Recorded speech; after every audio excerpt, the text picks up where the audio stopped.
Hello friends, sociology के crash course channel में आपका स्वागत है। ये एक क्रैश कोर्स चैनल है जिसमें यूजीसी नेट और असिस्टेंट प्रोफेसर एग्ज़ाम के पूरे कोर्स को कवर किया जाएगा। तो फ्रेंड्स, आज हम जो पढ़ेंगे चैप्टर वो है सेक्युलरिज्म, धर्मनिरपेक्षता। इसको हम पथनिरपेक्षता भी कह सकते हैं, ठीक है। और ये जो चैप्टर है ये असिस्टेंट प्रोफेसर यूजीसी नेट और पीजीटी के लिए बहुत ही ज़्यादा इंपॉर्टेंट है। ये बिल्कुल चैप्टर वाइज पूछता है, ठीक है। तो शुरू करते हैं। और फ्रेंड्स, मैं ये भी बता दूं कि यदि आप असिस्टेंट प्रोफेसर बनना चाहते हैं तो आपको ये नहीं देखना है कि ये तो यूजीसी नेट का सिलेबस है, ये तो पीजीटी का सिलेबस है, हमारे में नहीं है। देखिए फ्रेंड्स, कहीं से कुछ भी प्रश्न आ सकते हैं, ठीक है। आप पेपर उठा के देख लीजिए, आउट ऑफ सिलेबस भी चीज़ें आती हैं, ठीक है। और यदि आप सिलेबस देख के पढ़ेंगे तो आपका जो ज्ञान होगा वो बहुत ही सीमित होगा, छोटा होगा और ज्ञान में गहराई नहीं होगी, ठीक है। आपको कम से कम यूजीसी नेट का और असिस्टेंट प्रोफेसर दोनों का सिलेबस तो अच्छे से पढ़ना ही चाहिए, ठीक है। क्योंकि इंटरव्यू में भी ऐसी चीज़ें पूछ देते हैं, कुछ भी पूछ सकते हैं। आप उनको क्लेम नहीं कर सकते कि आपने ये क्यों पूछा, ये तो सिलेबस में है ही नहीं, ठीक है। तो इसलिए ज्ञान में यदि गहराई चाहिए, यदि सिलेक्शन श्योर करना है तो आपको जो भी चीज़ें समाजशास्त्र के अंतर्गत आती हैं, जो आपके सिलेबस से डायरेक्ट या फिर इनडायरेक्ट रूप से जुड़ी हुई हैं, सबको आपको जानना चाहिए, ठीक है। तो देखिए, सेकुलरिज्म शब्द जो है इसका सबसे पहले प्रयोग किसने किया था?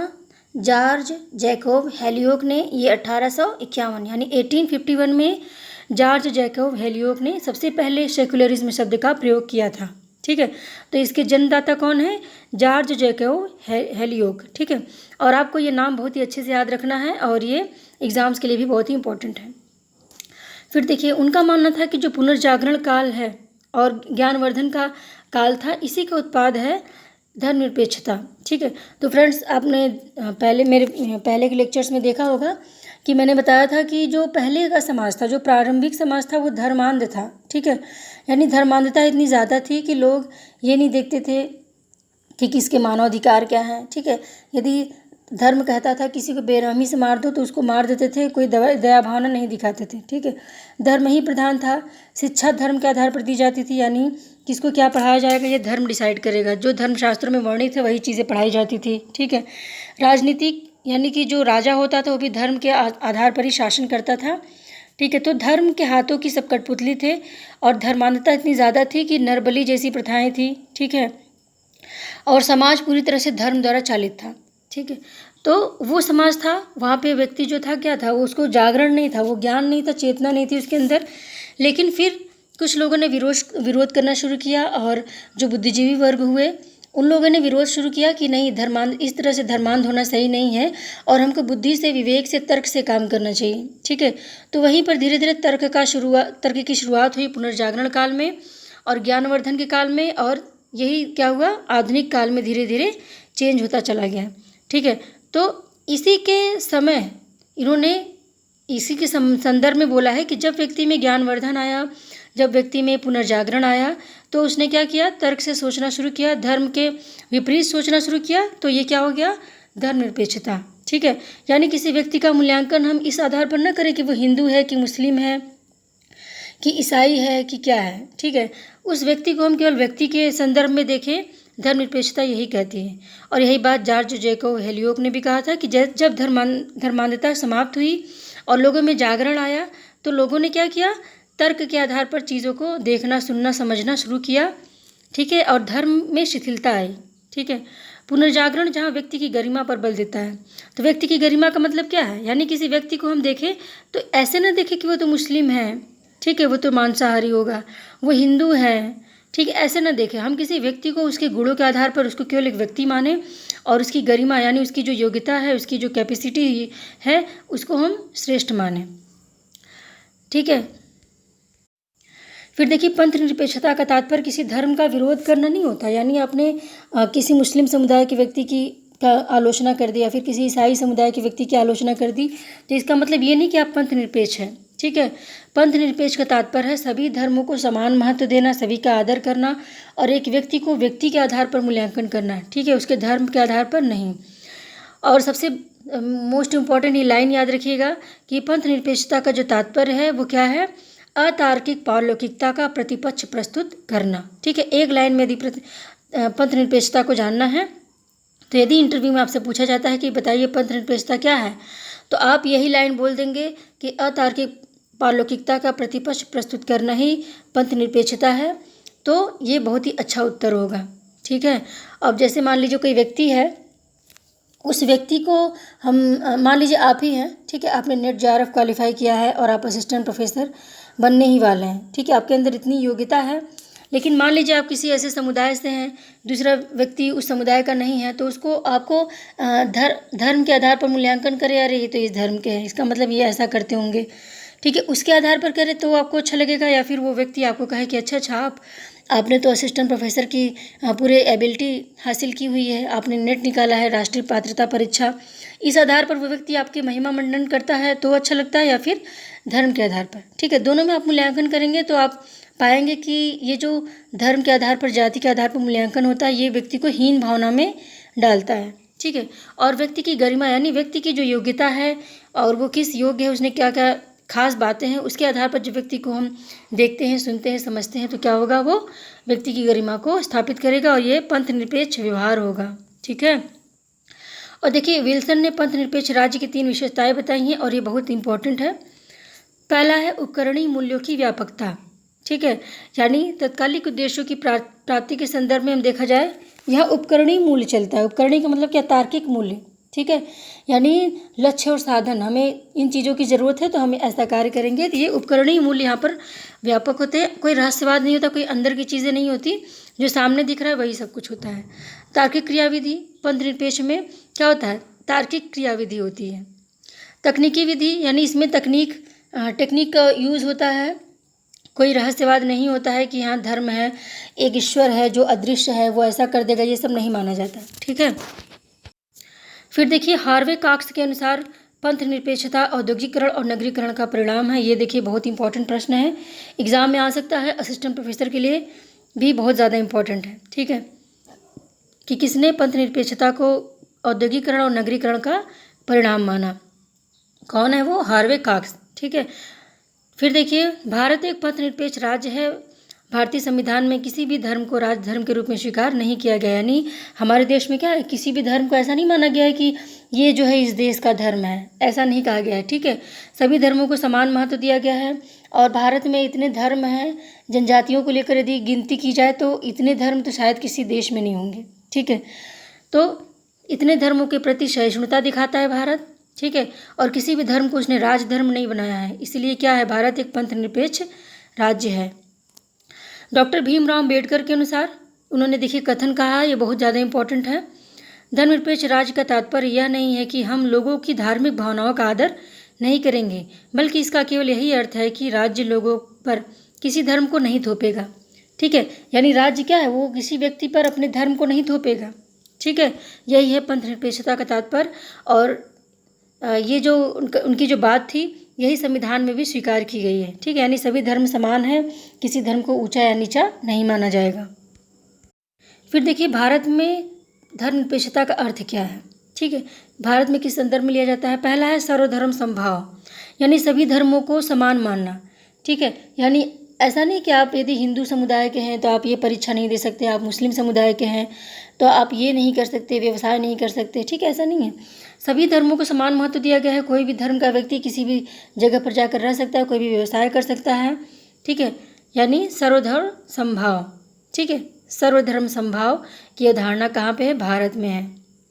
राज्य का कोई भी धर्म नहीं होगा, यानी भारत में जितने भी राज्य होंगे कोई भी राज्य अपना राजधर्म नहीं बना सकता, ठीक है।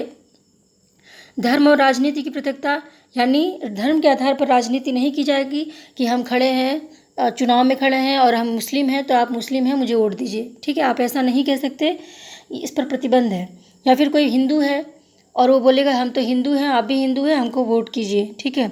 कोई सिख है तो ये नहीं कह सकता कि आप भी सिख हैं हम भी सिख हैं इसलिए हमको वोट कीजिए, ठीक है, इस पर पूरा प्रतिबंध है, उनकी मान्यता रद्द हो जाएगी। राज्य किसी व्यक्ति पर धार्मिक विचारों को लागू नहीं करेगा, यानी राज्य ऐसा नहीं कि किसी व्यक्ति पर थोपे कि आपको ये धर्म मानना ही मानना है, ठीक है। धार्मिक आधार पर सभी व्यक्ति को स्वतंत्रता है, वो किसी भी धर्म को मान सकता है, किसी भी धर्म को छोड़कर दूसरा धर्म अपना सकता है, फिर उसको छोड़कर तीसरा अपना सकता है, ठीक है, पूरी तरह से धार्मिक स्वतंत्रता है। और भारत धर्म की दृष्टि से एक तटस्थ राज्य है, तटस्थ देश है, ठीक है। फिर देखिए भारतीय संविधान में धर्मनिरपेक्ष संबंधी प्रावधान जो है उसको देख लेते। भारतीय संविधान में धर्मनिरपेक्षता को एक जीवन शैली के रूप में परिभाषित किया गया है। ठीक है, यानी हमारा रहने का तरीका ही ऐसा होगा कि किसी विशेष धर्म के प्रति कट्टरता नहीं होगी। ठीक है, अब आपने देखा होगा कि हमारे देश में थोड़े से यदि जगह की बात की जाए तो वहाँ पे तमाम प्रकार के धर्म के लोग मिल जाएंगे। ठीक है, तो ऐसा नहीं कि हमारे धर्म में के लोग यदि ज़्यादा हैं तो हम दूसरे धर्म के लोगों के मार के वहाँ से निकालने की कोशिश करेंगे। ठीक है, ऐसा नहीं है। तो हमारे देश का जीवन शैली ऐसी बन गई है कि यहाँ पर धर्म के आधार पर जीवन नहीं जिया जा रहा है, जहाँ विभिन्न धर्म के लोग समानता, सहिष्णुता, स्वतंत्रता और सह अस्तित्व की भावना के आधार पर बिना एक दूसरे के परंपरागत विश्वासों में बाधा उत्पन्न किए ऐसे कल्याणकारी राज्य की स्थापना करें। ठीक है, यानी सभी धर्म के लोग यहाँ स्वतंत्र होंगे, एक दूसरे के प्रति सहिष्णु होंगे, सह अस्तित्व के आधार पर एक दूसरे की परंपराओं का सम्मान करेंगे। ठीक है, जिसमें राज्य का न कोई धर्म हो, उसके लिए सभी धर्म समान हो, बिना किसी भेदभाव के सभी को अवसर की समानता उपलब्ध की जाए। ठीक है, यानी ऐसा नहीं कि ये भारत को हिंदू राष्ट्र मान लिया जाए। ठीक है, केवल हिंदू ही हैं जो इस पर्टिकुलर फॉर्म को भर सकते हैं, दूसरे लोग ये व्यवसाय नहीं कर सकते। ठीक है, या फिर कोई मुस्लिम हो तो केवल मुस्लिम लोग ही ऐसा कर सकते हैं, हिंदू लोग नहीं कर सकते, ऐसा नहीं है। ठीक है, भारत क्या है, एक पंथ निरपेक्ष राज्य है और सभी को अवसर की समानता है। कोई भी व्यक्ति ऐसा नहीं है कि उसको धर्म के आधार पर वंचित कर दिया जाए। ठीक है, फिर देखिए भारतीय संविधान के अनुच्छेद 15, 16, 17, 25, 26, 28 और 29। ठीक है, यानी 15, 16, 17, 25, 26, 28, 29 ये जो प्रावधान है ये धर्मनिरपेक्षता संबंधी प्रावधान है। ठीक है, तो ये आपको बहुत ही अच्छी तरह से याद होना चाहिए। किसी भी एग्ज़ाम में किसी भी प्रावधान को पूछा जा सकता है। ठीक है, और स्पेशली इंटरव्यू में तो आपको जितने भी मूल अधिकार हैं आपके वो और जो भी इम्पोर्टेंट चीज़ें हैं संविधान से रिलेटेड वो जानने की पूरी आपसे अपेक्षा की जाती है कि आप इतनी चीज़ें जानते होंगे। फिर देखिए पंथ निरपेक्षता से उत्पन्न परिवर्तन, कौन कौन से परिवर्तन हुए जब से पंथ निरपेक्षता हुई है, यानी जब से पुनर्जागरण आया है तब से क्या क्या चेंजेस आए हैं उसको देख लेते हैं। संस्थाओं, संरचनाओं एवं प्रकारों के विविधीकरण के बाद सामाजिक क्षेत्रों जैसे शिक्षा, विवाह और परिवार आदि से धर्म का लोप होने लगा है। ठीक है, पहले क्या था, शिक्षा जो है वो धर्म के आधार पर दी जाती थी। ठीक है, जैसे मुस्लिम हैं तो वो क्या पढ़ेंगे, वो उर्दू भाषा पढ़ेंगे, कुरान और हदीस पढ़ेंगे। ठीक है, हिंदू है तो वो ग्रंथ पढ़ेंगे, ऐसी कोई बाध्यता नहीं है। ठीक है, अब कोई ग्रंथ नहीं पढ़ रहा है, कोई हिंदू ऐसा नहीं कि वो गुरुकुल में जाकर ग्रंथों का अध्ययन कर रहा है। ठीक है, बहुत ही कम लोग ऐसे हैं। और ऐसा कोई मुस्लिम भी, जो जितने मुस्लिम हैं उसमें से देखा जाए तो काफ़ी कम परसेंटेज है जो लोग कुरान और हदीस पढ़ रहे हैं। ज़्यादातर लोग आधुनिक शिक्षा ग्रहण करके एक अच्छा जीवन जीना चाहते हैं। ठीक है, इन सभी क्षेत्रों से धर्म का लोप होने लगा है। फिर देखिए बहुलतावाद, विभिन्न धर्मों के अस्तित्व विकास होने लगा है। ठीक है, यानी विभिन्न धर्मों के अस्तित्व का विकास होने लगा है। और यदि भारत में पंथ निरपेक्षता नहीं होती तो क्या भारत में इतने धर्म पनप पाते? बिल्कुल नहीं पनप पाते। ठीक है, जिस धर्म के लोगों की संख्या ज़्यादा होती वो दूसरे धर्म के लोगों को वहाँ से निकाल देते या फिर उनकी हत्या हो जाती, दंगे होते। ठीक है, लेकिन पंथ निरपेक्षता के ही कारण जब सभी व्यक्तियों को रहने का, जीने का अधिकार मिला हुआ है, किसी भी धर्म को ऊंचा नीचा नहीं माना गया है, तो क्या हो गया, इसमें बहुलतावाद पनप रही है, यानी विभिन्न धर्मों का अस्तित्व बना है। पंथ निरपेक्षता ईश्वरीय मार्गदर्शन की तुलना में मानव और मानव बुद्धिमत्ता पर अधिक विश्वास करता है। ठीक है, यानी ये क्या है, ये ईश्वरीय मार्गदर्शन की तुलना में मानव की बुद्धिमत्ता पर विश्वास करता है। ऐसा नहीं मानता कि एक ईश्वर है, वो ईश्वर हमको दे देगा, हमारा कल्याण कर देगा और तब हमारा कल्याण हो जाएगा। ठीक है, ये मानता है कि जितनी भी चीज़ें हैं ये हमको स्वयं के प्रयासों के द्वारा मिलती हैं।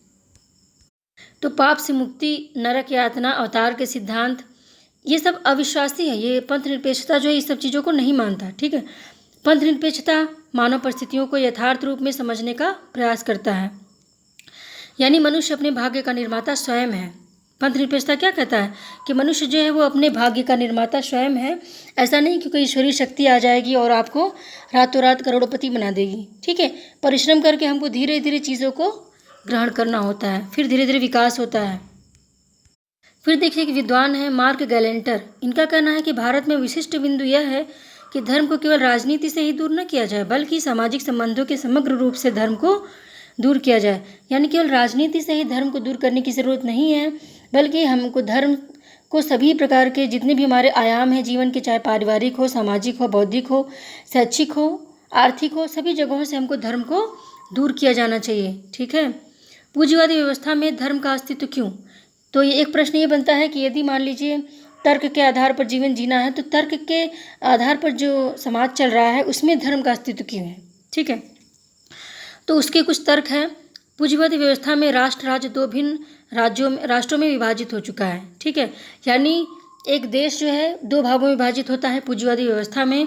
पहला है भत्ते पर कार्य करने वाले लोग एवं उनकी धारणा, यानी जो मजदूर वर्ग होते हैं। दूसरा है पूंजीपति एवं उनकी धारणा। ठीक है। यानी एक तो होता है पूंजीपति जिसकी फैक्ट्री होती है, जो मालिक होता है फैक्ट्री का। दूसरा होता है फैक्ट्री में काम करने वाले वर्कर। ठीक है। तो ये दो लोग हैं। अब देखिए दोनों लोगों को धर्म की आवश्यकता क्यों पड़ी? तो पहले देखिए डिजराइल ने क्या कहा है। डिजराइल ने कहा है कि जो श्रमिक वर्ग है वो क्या है, विभिन्न स्तर पे असंतुष्ट और अलगावित है। वो ईश्वर से बार बार ये शिकायत करता है कि हमको आपने ये क्यों नहीं दिया, हमको ऐसे घर में क्यों नहीं पैदा किया। ठीक है। हमारा ये काम क्यों नहीं हो पा रहा है हमको वो। ठीक है। तो इसमें क्या होता है कि वो असंतुष्ट और अलगावित रहता है, जिसकी क्षतिपूर्ति के लिए वे क्या करते हैं, धर्म को अपनाते हैं। यानी ईश्वर के सामने वो इन चीज़ों का कन्फेशन करके वो मानसिक संतुष्टि पाते हैं। ठीक है। फिर वो सब कुछ ईश्वर पर छोड़कर अगले दिन फिर काम पे लग जाते हैं। यानी जो धर्म है उनको क्या करता है, मानसिक संतुष्टि दे रहा है। ठीक है। कि ये तुम्हारा बुरा वक्त है, कभी अच्छा वक्त आएगा। ठीक है। ये चीज़ें धर्म बताता है। यदि धर्म न होता, राधा कृष्णन ने क्या कहा है, उन्होंने कहा है कि धर्म न होता तो अब तक पता नहीं कितनी क्रांतियाँ हो चुकी होती। ठीक है। विश्व पूरा लाशों का ढेर बन चुका होता। धर्म ने ही लोगों को बचा के रखा है। यानी धर्म ने यदि हम गरीब हैं, परेशान हैं, तो धर्म ने हमको सांत्वना दिया कि कभी न कभी हमारा भी समय आएगा। ठीक है। ईश्वरी कृपा होगी, ईश्वर जो है सबके साथ न्याय करता है, वो हमारे साथ भी करेगा। ये सारी चीज़ें हैं जो धर्म के आधार पर व्यक्ति को विक्षिप्त होने से रोकती हैं और जो असंतुष्टि है उसको वो संतुष्ट करती है। ठीक है। पूंजीपति लोगों को धर्म की आवश्यकता क्यों पड़ी? देखिए पूंजीपतियों को धर्म की आवश्यकता इसलिए पड़ी ताकि वो प्रथम धारणा के लोगों यानी जो श्रमिक वर्ग हैं उनसे जो विद्रोह उत्पन्न होता है उनको समाप्त कर सके। ठीक है। यानी पूंजीपति क्या करते हैं, ये बताते हैं कि आप जो है ईश्वर आप पे भी कृपा करेगा, हम पे उन्होंने कृपा किया, आप पे भी कृपा करेगा, लगे रहिए। ठीक है। तो क्या करता है पूंजीपति, जो श्रमिक वर्ग होता है वो विद्रोह नहीं करता कि आप हमारे साथ शोषण कर रहे हैं, अत्याचार कर रहे हैं। ठीक है। वो ईश्वरीय इच्छा को मानकर उसको करता जाता है। ठीक है। इसी कारणवश पूंजीवादी वर्ग में भी क्या हो गया, धर्म का अस्तित्व है, आवश्यक है ये। ठीक है। पूंजीपतियों को भी धर्म की आवश्यकता है। कार्ल मार्क्स ने बोला है ना कि धर्म एक अफीम है। ठीक है। ये क्या करता है, जो श्रमिक वर्ग है उसको नशे की हालत में रखता है कि हाँ ईश्वर है, वो कभी न कभी हमको देखेगा। ठीक है। पूंजीपति उसका यूज़ करता है, उनको क्या करता है नशे की हालत में, यानी उनको बताता है कि आपका समय अभी नहीं आया है, हमारा समय आ गया था इसलिए हमने प्राप्त कर लिया। ठीक है। यही सब चीज़ें हैं। इसलिए धर्म क्या है, पूंजीवादी व्यवस्था और तार्किक व्यवस्था में भी धर्म का अस्तित्व है। पंथ निरपेक्षता एवं संस्थाएं। देखिए पंथ निरपेक्षता के आने के बाद संस्थाओं में जो परिवर्तन हुआ है, ये देखिए सारी चीज़ें बहुत इंपॉर्टेंट है। देखिए शुरू से लेकर जितनी चीज़ें बताई गई हैं, ठीक है, डायरेक्ट इनडायरेक्ट रूप से कथन कारण में पूछे जा सकते हैं, इंटरव्यू में पूछा जा सकता है, क्वेश्चन बनाए जा सकते हैं। ठीक है। कूट के क्वेश्चन बनाए जा सकते हैं, तमाम प्रकार के क्वेश्चंस बनते हैं। इसलिए इसका एक एक बिंदु बहुत ज़्यादा इंपॉर्टेंट है। ठीक है। मैं इतनी डिटेल में इसलिए लिखती हूँ ताकि आप अच्छे से इसको समझ जाएं। ठीक है। और इसमें देखिए शिक्षा, राजनीति, व्यवसाय सभी जगह पर धर्म थे। यानी आप फला धर्म के हैं इसका मतलब आप ये व्यवसाय नहीं कर सकते। ठीक है। आप फला धर्म के हैं इसलिए आप इस प्रकार की शिक्षा नहीं ग्रहण कर सकते। ठीक है। और राजनीति में भी यानी जो राजा होता था वो क्या करता था, धर्म के आधार पर ही शासन करता था। ठीक है। धर्म जो कहता था वही होता था। ठीक है। आपने रामायण देखी होगी तो उसमें क्या होता था कि कुछ धर्म के स्पेशलिस्ट लोग होते थे। इसमें जैसे ही कोई केस आता था, कोई घटना हो जाती थी उनके राज्य में, तो वहाँ पे देखा जाता था कि धर्म क्या कह रहा है इस विषय पर। धर्म के आधार पर निर्णय लिए जाते थे और वही चीज़ें फॉलो होती थी। ठीक है। पंथ निरपेक्षता को बढ़ावा देने वाले कारक क्या है, यानी कौन कौन से उपाय हैं जिसके कारण पंथ निरपेक्षता को बढ़ावा दिया जा सकता है। ठीक है। धर्मनिरपेक्षता को विचारधारा के स्तर पर मजबूत बनाया जाए, इसके लिए क्या करना चाहिए, प्रचार प्रसार करना चाहिए। ठीक है। यानी पंथ निरपेक्ष राज्य के प्रचार प्रसार करना चाहिए कि हमारा देश जो है वो एक पंथ निरपेक्ष राज्य है, या फिर और फिर किसी भी राज्य, किसी भी धर्म को हम श्रेष्ठ नहीं मान सकते। ठीक है। इसलिए सभी धर्मों को समान मानिए, सभी का आदर कीजिए। मीडिया और सरकार संगठनों और युवाओं को क्रियाशील बनाया जाए, सबको बताया जाए कि आप जा जाकर लोगों को बताइए कि धर्म के आधार पर भेदभाव दूर किया जाए और एक दूसरे के प्रति जो धर्म के आधार पर विद्वेष है उसको समाप्त किया जाए। फिर देखिए अगला है सर्वधर्म समभाव की भावना विकसित किया जाए, यानी ऐसे सत्संग किए जाए, ऐसे सम्मेलन किए जाए जिसमें सभी धर्मों के लोगों को बुलाया जाए और आपस में भाईचारे की सीख दी जाए। ठीक है, बताया जाए कि आप सभी एक मनुष्य हैं, धर्म आपके लिए है, आप धर्म के लिए नहीं हैं। ठीक है, धार्मिक प्रचार के अधिकारों को समाप्त किया जाए, यानी जो लोग धर्म का प्रचार करते हैं ऐसे अधिकारों को समाप्त किया जाए। धर्म जो होती है वो आंतरिक चीज़ होती है, यानी ईश्वर से आप आंख बंद करके यदि प्रार्थना करते हैं तो ईश्वर आपकी बातों को सुनेगा। ऐसा नहीं कि आप जा के ढिंढोरा पीट रहे हैं, जुलूस निकाल रहे हैं, नारे लगा रहे हैं तो ही ईश्वर आपको सुनेगा। ठीक है, धर्म क्या होता है? ये आंतरिक चीज़ होती है, अध्यात्म से जो होता है ये हमारी आत्मा से जुड़ा होता है। इसीलिए पंथ निरपेक्ष कहता है कि यदि धर्म को मानना ही है तो आप स्वयं तक सीमित रखिए। ठीक है, दूसरों पर उसको मत थोपिए, प्रचार मत कीजिए और माहौल ख़राब मत कीजिए। ठीक है, इससे दंगे वगैरह होने की संभावना रहती है, मैंने आपको बताया ही था। तो इससे क्या होता है, धार्मिक जुलूस जो नारे होते हैं इससे भी दंगे होते हैं। इसीलिए पंथ निरपेक्ष कहता है कि आप धर्म को मानिए लेकिन अपने तक सीमित रखिए, दूसरे को प्रभावित मत कीजिए। ओके फ्रेंड्स, तो पंथ निरपेक्षता का चैप्टर यहीं पर फिनिश होता है। और वीडियो यदि पहली बार देख रहे हैं तो चैनल को सब्सक्राइब कर लीजिए और बेल आइकन को ज़रूर दबाइएगा ताकि जब भी मैं कोई वीडियो अपलोड करूं तो उसकी नोटिफिकेशन आपके पास पहुंच जाए और कोई भी लेक्चर आप मिस ना करें, क्योंकि लेक्चर मिस करेंगे तो क्वेश्चन मिस होंगे।